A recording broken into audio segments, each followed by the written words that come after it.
जय श्री कृष्ण मित्रों, स्वागत है आपका अपने चैनल अनमोल पावर स्टोरी में। आज हम लेकर आए हैं चतुर कुम्हार और डाकू की कहानी। अगर आपको हमारी यह कहानी पसंद आए तो कृपया वीडियो को लाइक करके चैनल को सब्सक्राइब करें और बेल आइकन को जरूर दबाएं। तो चलिए दोस्तों, कहानी की तरफ बढ़ते हैं। दोपहर का समय था। तपती धूप में गांव से बाहर का रास्ता सुनसान पड़ा था। सिर्फ हवा के थपेड़े और कभी-कभी दूर से आती चिड़ियों की आवाज सुनाई देती। उसी रास्ते पर अकेला चला जा रहा था एक सीधा सादा कुम्हार। नाम था बंशीधर। सिर पर मिट्टी के बर्तन टोकरी में उठाए वह पास के कस्बे में मेले के लिए जा रहा था। बंशीधर अपनी धुन में चलता जा रहा था, मन में बस यही सोचते हुए कि इस बार मेला अच्छा जाएगा तो परिवार के लिए नई चूल्हा खरीद लेगा। लेकिन जैसे ही वह पुराने पीपल के पेड़ के पास पहुंचा, तभी अचानक झाड़ियों में खड़खड़ाहट हुई। बंशीधर चौकन्ना हो गया। कुछ ही पलों में 4-5 काले कपड़ों में लिपटे, चेहरे पर डरावने नकाब लगाए आदमी उसके सामने कूद पड़े। उनके हाथों में तलवारें और बंदूकें थीं। बंशीधर की सांस अटक गई। ये कोई और नहीं बल्कि इलाके के कुख्यात डाकू थे, भूरे सिंह गिरोह के नाम से बदनाम, जिनका नाम सुनकर ही लोगों की रूह कांप जाती थी। बंशीधर ने बर्तन की टोकरी जमीन पर रख दी और हाथ जोड़कर खड़ा हो गया। कहाँ जा रहा है रे कुम्हार? सरदार भूरे सिंह ने गुर्राते हुए पूछा। हुजूर, मेला मेला में बर्तन बेचने जा रहा हूं, बंशीधर ने कांपती आवाज में जवाब दिया। बर्तन बेचने? इतने अकेले, इस जंगल वाले रास्ते से? डाकुओं ने आपस में संदेह से देखा। भूरे सिंह ने एक ठहाका मारा। अरे रे, बड़ा चालाक लगता है। बता, पुलिस से तो नहीं आया? बंशीधर ने डरते हुए सिर हिलाया। न नहीं मालिक, मैं तो बस गरीब कुम्हार हूं। तभी गिरोह का एक सदस्य उसकी टोकरी में से एक सुराही निकालकर देखने लगा। फिर बोला, सरदार, अगर ये सुराही हमारे लिए शराब से भरवा दे तो कैसा रहेगा? भूरे सिंह को मजा आ गया। उसने कहा, ठीक है, आज से तू हमारा निजी कुम्हार है। हमारे लिए सुराहियां बनाएगा, हुक्के बनाएगा और जो कहा जाएगा वो करेगा। नहीं तो। बंशीधर समझ गया कि अब उससे छुटकारा पाना आसान नहीं, लेकिन उसने हिम्मत नहीं हारी। वह बोला, हुजूर, आपके लिए तो मैं सोने की सुराही भी बना सकता हूं। बस मुझे कुछ दिन दीजिए। डाकू हंसे, पर भूरे सिंह की नजरों में चमक आ गई। उसे इस कुम्हार में कोई अजीब बात लगी, कुछ ज्यादा ही शांत, ज्यादा ही समझदार। लेकिन उसने मौन रहना ही उचित समझा। बंशीधर को डाकुओं ने बांध लिया और अपने गुप्त अड्डे में ले गए, जो एक पहाड़ी की गुफा में था। रास्ते भर बंशीधर ने हर मोड़, हर पेड़, हर पत्थर को ध्यान से देखा, जैसे वह रास्ता याद कर रहा हो। गुफा में पहुंचकर डाकुओं ने उसे मुक्त कर दिया और कहा, अब यहीं रहेगा, और हां, हम तेरी चालाकी पर नजर रखेंगे। बंशीधर ने हामी भर ली, पर उसकी आंखों में अब डर की जगह कोई योजना पलने लगी थी। उस रात जब सब सो गए, बंशीधर चुपचाप गुफा के बाहर आया। उसने देखा कि गुफा के पास एक पुरानी टूटी हुई बैलगाड़ी पड़ी थी, जिसमें लोहे की जंजीरें थीं। उसी समय उसे एक तरकीब सूझी। उसने धीरे धीरे कुछ पत्थर हटाए, गुफा के बाहर एक छोटा सुराख खोदा और वहां एक गड्ढा बनाया। वो जानता था, अगर उसे बचना है तो दिमाग का इस्तेमाल करना पड़ेगा, ताकत का नहीं। अगली सुबह उसने भूरे सिंह से कहा, सरदार, अगर मुझे कुछ औजार मिल जाएं तो मैं आपके लिए खास सुराही बना सकता हूं, ऐसी कि उसमें रखा दारू कभी गर्म नहीं होगा। डाकू हंसे और उसे कुछ औजार दे दिए, साथ में 2 साथी भी निगरानी के लिए लगा दिए। लेकिन बंशीधर दिन में सिर्फ मिट्टी गूंथता और बर्तन बनाता। रात में वो उसी मिट्टी से गुफा के बाहर नकली बर्तन बनाकर उनके भीतर छोटे छोटे संदेश छिपाता। डाकू यहीं है, बंशीधर कुम्हार जिंदा है, मेरे पीछे मिट्टी के निशान देखना। दरअसल उस मेले में बंशीधर का बेटा पहले ही पहुंच चुका था, और जब पिता नहीं आए तो उसने पुलिस से मदद मांगी। पुलिस को कोई सुराग नहीं था, लेकिन 3 दिन बाद जब कस्बे के कुएं से एक सुराही मिली, उस पर बंशीधर का नाम और निशान था। उसी दिन से पुलिस ने जंगल के रास्तों पर ध्यान देना शुरू किया। इस बीच बंशीधर ने डाकुओं की पूरी आदतें समझ ली थीं। कौन कब पहरा देता है, कब कौन सोता है, कौन शराब के नशे में चूर रहता है। एक रात जब डाकू गहरे नशे में थे, बंशीधर ने उसी सुराख से चुपचाप निकलकर जंगल में एक निशान छोड़ा, मिट्टी की एक पंक्ति जो सीधी गुफा तक ले जाती थी। अगले ही दिन पुलिस ने उस निशान को देखा। कप्तान ने तुरंत योजना बनाई। रात को पुलिस ने चारों तरफ से गुफा को घेर लिया। भीतर भूरे सिंह और उसके आदमी बेखबर सो रहे थे।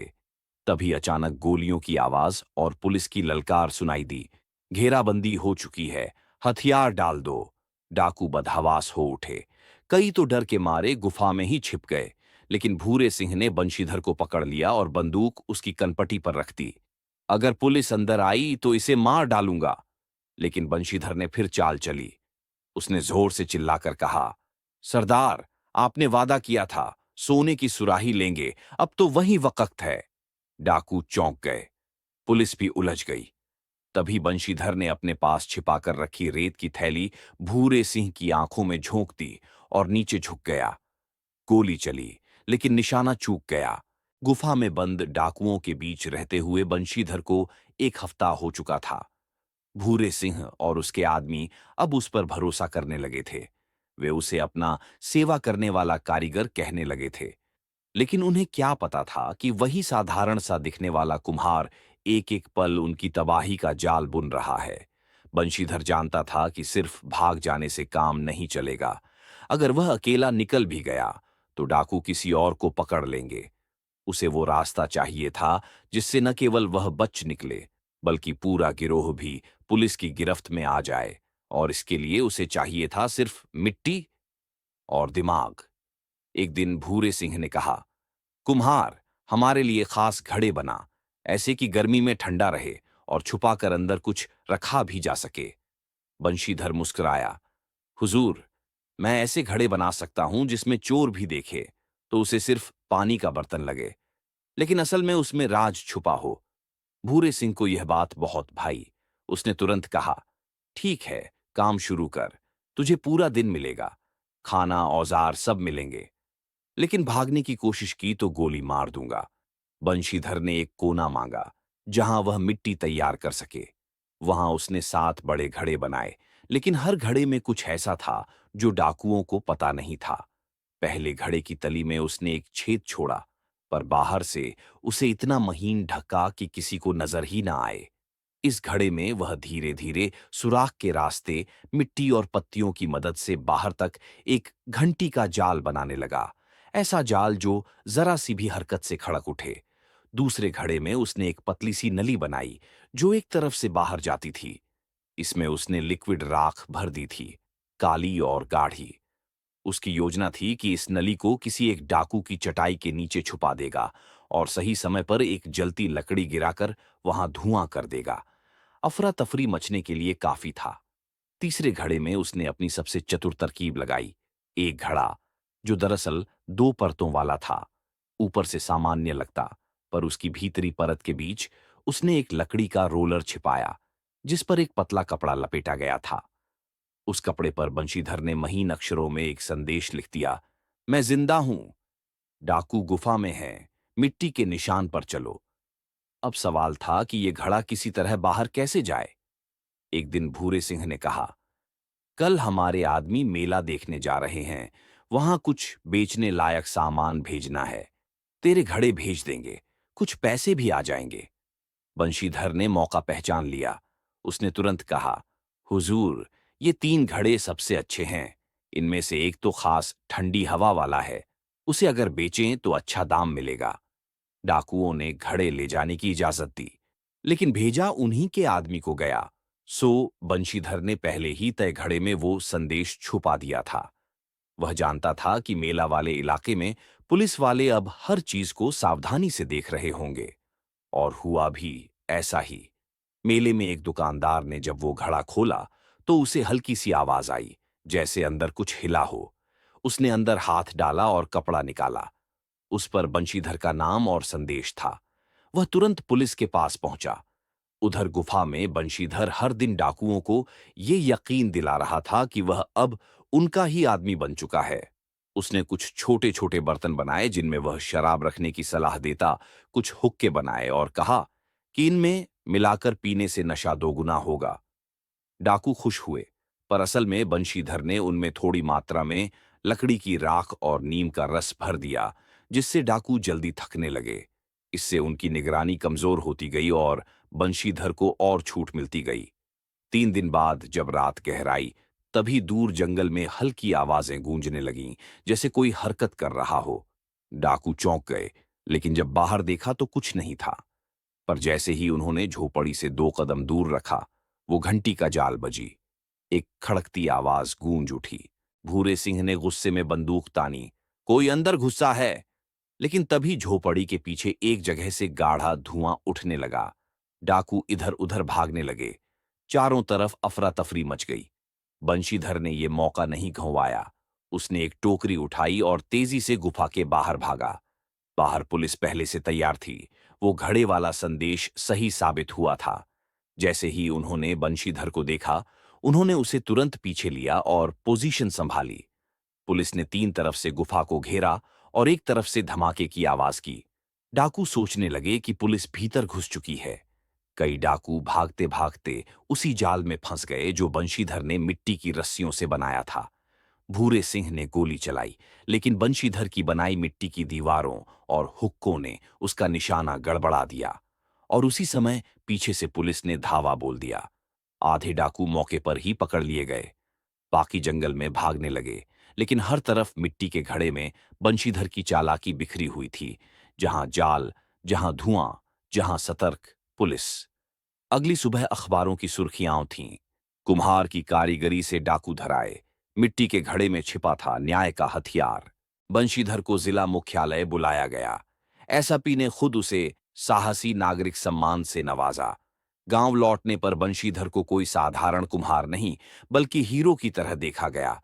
और बंशीधर, वह बस मुस्कुराता रहा, क्योंकि उसे मालूम था मिट्टी में सिर्फ बर्तन नहीं बनते, जरूरत पड़े तो उसमें जाल, योजना और इतिहास भी ढाला जा सकता है। भूरे सिंह तो पकड़ा गया था, लेकिन उसके गिरोह के कुछ सदस्य अब भी जंगल में छिपे थे। पुलिस को आशंका थी कि गिरोह का एक हिस्सा जंगल के दक्षिणी भाग में कहीं गुफा या झरने के पास डेरा जमाए बैठा है। वे इतने चालाक थे कि अब सीधे पकड़ में नहीं आ रहे थे। उधर बंशीधर को चैन नहीं था। उसने खुद ही एसपी से कहा, साहब, अगर इजाजत मिले तो मैं एक आखिरी चाल चल सकता हूं, इस बार इन डाकुओं को उनके अंधविश्वास के जाल में फंसाकर। एसपी पहले तो चौंके, लेकिन जब बंशीधर ने अपनी योजना बताई तो वो मुस्कुराए। जैसी चाल आपने पिछली बार चली थी, वैसी और कोई नहीं चला सकता। जाइए, पूरी मदद मिलेगी। अब बंशीधर की असली कलाकारी शुरू हुई। उसने गांव के बाहर जंगल की सीमा पर एक छोटा सा शिव मंदिर देखा, जो वर्षों से वीरान पड़ा था। वहां सिर्फ जंगली जानवर, पत्तियों की सरसराहट और किसी समय का टूटा घंटा बाकी था। वही जगह बंशीधर की योजना का केंद्र बनी। उसने गांव के कुछ भरोसेमंद कुम्हार साथियों को बुलाया और बताया कि उसे एक विशेष देव मूर्ति बनानी है, जो दूर से देखकर ही चमत्कारी लगे। 3 दिन तक वे लोग जंगल में छिप छिप कर एक विशाल और भव्य मूर्ति बनाते रहे। पर वो कोई सामान्य मूर्ति नहीं थी। उस मिट्टी की मूर्ति की आंखों में शीशे जड़े गए, जिससे सूर्य की रोशनी पड़ते ही वो चमक उठती। मुंह के अंदर एक बांस की नली छिपाई गई, जो मूर्ति के पीछे बने गड्ढे से जुड़ी थी। वहां छिपकर बैठा आदमी बोल सकता था, और आवाज मूर्ति से आती लगती थी। बंशीधर ने इस मूर्ति को नाम दिया जंगल बाबा, भविष्यवक्ता देवता। फिर उसने जंगल में ये अफवाह फैलानी शुरू की, एक चमत्कारी बाबा आए हैं जो भविष्य बता सकते हैं। जो उनसे पूछेगा, उसे उसके अपराधों का जवाब मिलेगा। गांव वालों से लेकर लकड़हारों तक यह बात पहुंची, और जैसा बंशीधर ने सोचा था वैसा ही हुआ। कुछ ही दिनों में भूरे सिंह का बचा खुचा गिरोह जंगल के किसी कोने में यह चर्चा सुनने लगा। एक रात डाकुओं के मुखिया बने काना तेजा ने अपने साथियों से कहा, अगर ये बाबा वाकई सब जानते हैं तो हमें छिपने की जगह बदलनी पड़ेगी। लेकिन दूसरे डाकू बोले, नहीं सरदार, पहले बाबा से मिल लेते हैं। अगर वो हमें पहचानते नहीं तो हम उनके पीछे छुप सकते हैं। बंशीधर यही चाहता था। उसने उसी रात कुछ नकली साधु वहां भिजवा दिए, जो वहां सेवा करते थे और कहानियां फैलाते। जो पापी आया, मूर्ति की आंखों से आग निकली, और जो निर्दोष आया, उसे वरदान मिला। डाकुओं में डर और लालच दोनों बढ़ने लगे। और फिर एक रात झिझकते हुए डाकुओं का दल उस जंगल मंदिर में पहुंचा। बंशीधर एक साधु का भेष धारण किए मंदिर के पीछे मूर्ति के अंदर छिपे बांस से बोलने की तैयारी में बैठा था। जैसे ही डाकू मंदिर में घुसे, मूर्ति की आंखें चौंकाने वाली रोशनी से चमक उठीं। बंशीधर ने पहले ही दिशा तय कर रखी थी, जिससे चांदनी जब सीधी पड़े तो शीशे से प्रकाश डरावनी चमकते। एक नकाबपोश डाकू आगे बढ़ा और बोला, बाबा, बताओ, क्या हम सुरक्षित हैं? मूर्ति की नली से गूंजती आवाज आई, जो जंगल को खून से भिगोए, उसका अंत निकट है। जंगल बाबा सब जानते हैं, भूरे सिंह के बाद अगला नंबर काना तेजा का है। डाकू सिहर उठे। काना तेजा कांपने लगा। कौन है तू? सच में देवता है। अब बंशीधर ने असली वार किया। तूने 10 निर्दोषों को मारा, 4 गांव जलाए। अब तू मिट्टी में मिल जाएगा। सरेंडर कर, नहीं तो अगली चांदनी तेरा अंत लाएगी। इतनी भयावह और सटीक बात सुनकर डाकू सहम गए। ये कोई बाबा नहीं, कोई भूत है, किसी ने चिल्लाया। उसी समय झाड़ियों से कुछ जानवर निकले। वो जानबूझकर बंशीधर ने वहां बांध रखे थे, ताकि वो ठीक समय पर आवाज करें और डर का माहौल बने। डाकू हड़बड़ा गए। कुछ जमीन पर गिर पड़े, कुछ मंदिर के चारों तरफ भागने लगे। तभी पेड़ों के पीछे से पुलिस ने उन्हें घेर लिया, क्योंकि बंशीधर ने वहां पहले ही संकेत छोड़े थे। एक भी गोली चले बिना 7 डाकू पकड़ लिए गए। बंशीधर बाहर निकला, मूर्ति के नीचे से साधु की वेशभूषा उतारी और मुस्कुराते हुए बोला, देवता मिट्टी के थे, पर उनके पीछे एक आदमी था, कुम्हार, जो जानता था डर कहां से पैदा होता है। गांव में लौटते हुए रास्ते में लोग उसे घेर कर पूछने लगे, बाबा की आवाज कहां से आई थी? क्या मूर्ति सच में जादुई थी? क्या वो देवता तुम्हारे सपने में आए थे? बंशीधर ने सिर झुकाकर कहा, सपना तो हां, पर मेरा नहीं, उन डाकुओं का था, डर का सपना, और मैंने उस डर को मूर्ति में ढाल दिया।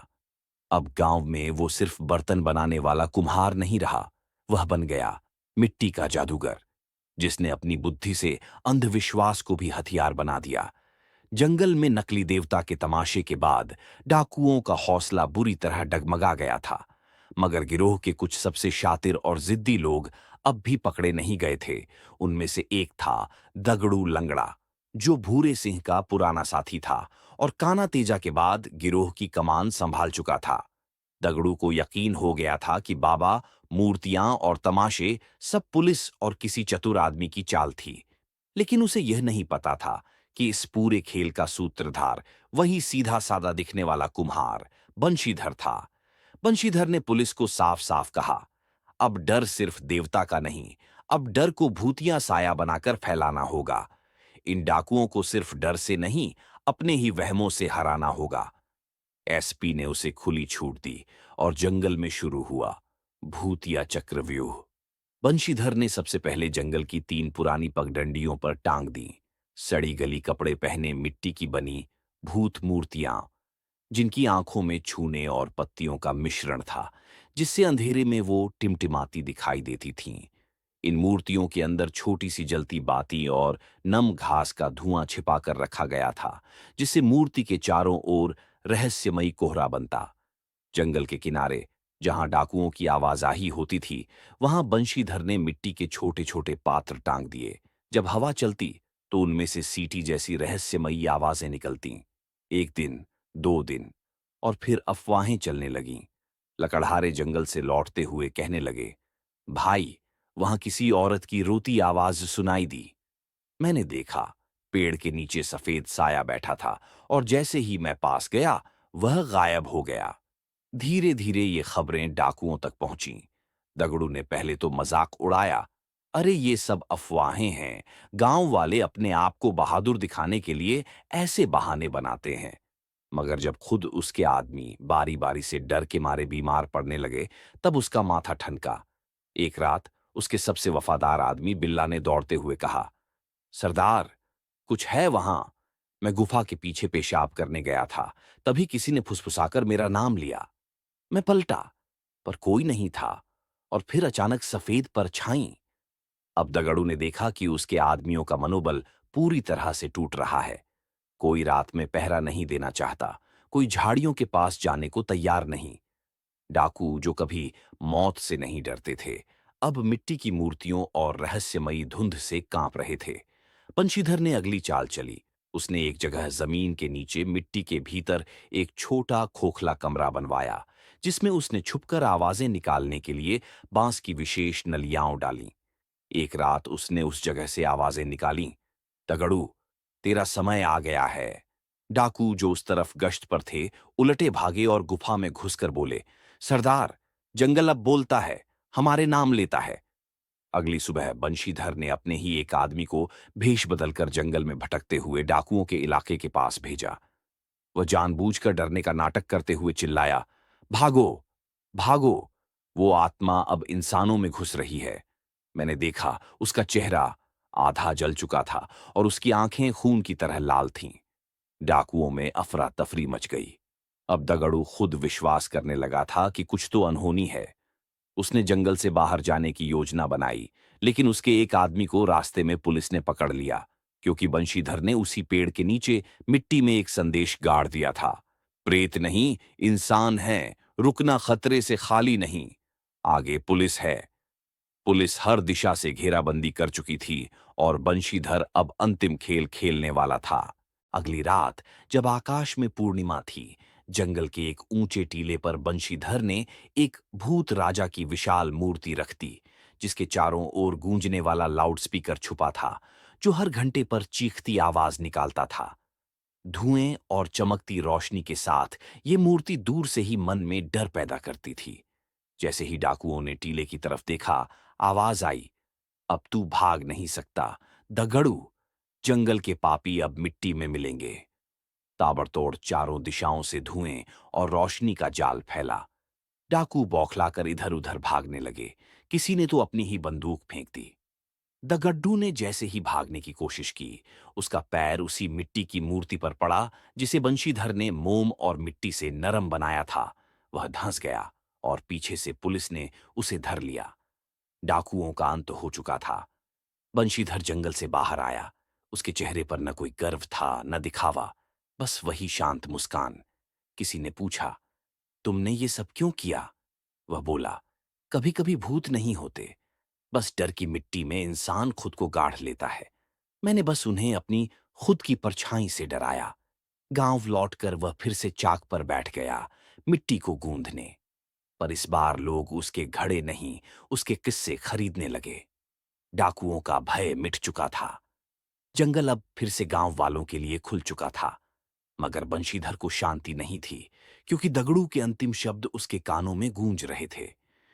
तूने हमें तो हरा दिया, पर असली चीज तो तुझसे भी छिपी है। खजाना, उस जगह जहां तूने कभी सोचा भी नहीं होगा। इन शब्दों के साथ दगड़ू हंसता रहा, जैसे मौत भी उसके सीने में कोई रहस्य दबाकर ले गई हो। बंशीधर की जिज्ञासा भड़क उठी। उसने पुलिस रिकॉर्ड खंगाले, पुराने कागजात पढ़े, यहां तक कि गिरोह के पुराने साथियों से बात की। तभी उसे एक पुराना नक्शा मिला, जो किसी लाल झाड़ी की घाटी का जिक्र करता था। वह जगह जंगल के उस हिस्से में थी जिसे लोग गूंगी धरती कहते थे, क्योंकि वहां की जमीन में आवाज नहीं होती थी। न कोई जानवर जाता था, न आदमी लौटता। गांव के बुजुर्ग बताते थे कि वहां कुछ तो है, कुछ ऐसा जो अब तक जमीन निगल चुकी है या जमीन ने छिपा लिया है। बंशीधर को यकीन हो गया, खजाना वहीं है। पर अब भी कुछ डाकू जंगल में छिपे थे, बचे हुए, पर बेहद चालाक। उन्होंने समझ लिया था कि बंशीधर अब खजाने के पीछे है। इस बार बंशीधर ने खुद को चारा बनाया। उसने एक दिन गांव के बीचों बीच सबके सामने एक मिट्टी का घड़ा बनाते हुए जानबूझकर कहा, अब बस एक ही काम बचा है, उस पुराने नक्शे के अनुसार खजाने को पाना। अगर वो सच निकला तो यह गांव बदल जाएगा। गांव वाले तो उसकी बातें समझ नहीं पाए, लेकिन जो दो तीन संदिग्ध लोग वहां घूम रहे थे, वे असल में बचे खुचे डाकू थे, जो अब आम लोगों में छिपे थे। उन्होंने यह खबर फौरन अपने नए सरदार बबरू को दी, जो बेहद चालाक और खूंखार था, लेकिन कभी सामने नहीं आता था। बंशीधर जानता था, अब वो लोग उसके पीछे आएंगे। रात को वह अकेले जंगल की तरफ निकल पड़ा, हाथ में सिर्फ एक टोकरी और कुछ मिट्टी के सामान। पर उसकी चाल शुरू हो चुकी थी। उसने लाल झाड़ी की घाटी में पहुंचकर वहां एक नकली खजाना गाढ़ा, कुछ चमकीले पत्थर, पुराने सिक्कों की नकल और एक बक्सा जिसमें सिर्फ सूखे पत्ते थे। फिर उसने जगह जगह मिट्टी में ऐसे घड़े गाड़े जो जरा सा दबाव पड़ते ही चटक जाते थे, और उनके टूटते ही अंदर से निकलती थी लाल मिट्टी की धूल, जैसे खून बिखर गया हो। वो जानता था, अगर डाकू इस खजाने के पीछे आएंगे तो खुद ही डर और लालच में पागल हो जाएंगे। और वही हुआ। बबरू अपने 6 आदमियों के साथ रात के तीसरे पहर घाटी में पहुंचा। उसने देखा कि वहां जमीन थोड़ी खुदी हुई थी और एक हिस्सा ढंका था। जैसे ही उसका आदमी बक्सा निकालने झुका, नीचे दबे मिट्टी के घड़े से लाल धूल हवा में उड़ी। बबरू चौंक पड़ा। ये क्या? खून? दूसरे आदमी ने डरते हुए कहा। सरदार, कहीं ये उसी जगह का श्राप तो नहीं? मैंने सुना है यहां कभी डाकू आपस में लड़कर मरे थे, और उनकी आत्मा। बबरू गुस्से में था, लेकिन डर साफ झलक रहा था। तभी बंशीधर ने पेड़ों के बीच से आवाज दी। जिस खजाने को तुम खोज रहे हो वो मिट्टी में है, और उसी मिट्टी में अब तुम भी समाने वाले हो। डाकू चारों ओर देखने लगे, लेकिन उन्हें कुछ नहीं दिखा। हर दिशा में सिर्फ पेड़, झाड़ियां और चुप्पी।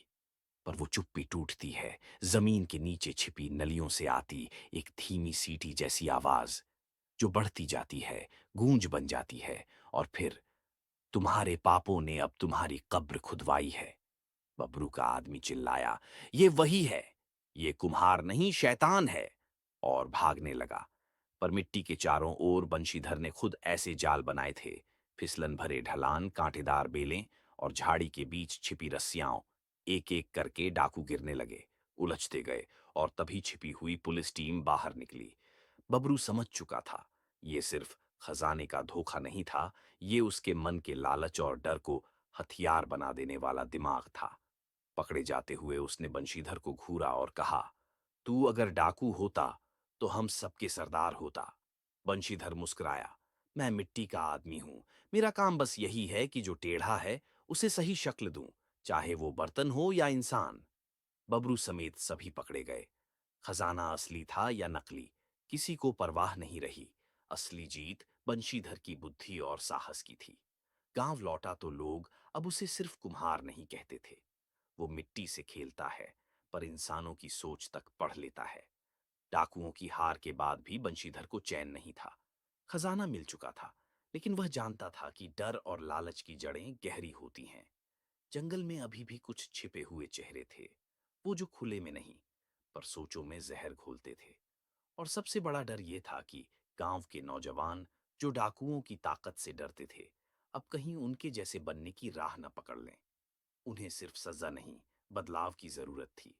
और यहीं बंशीधर ने रची अपनी आखिरी योजना।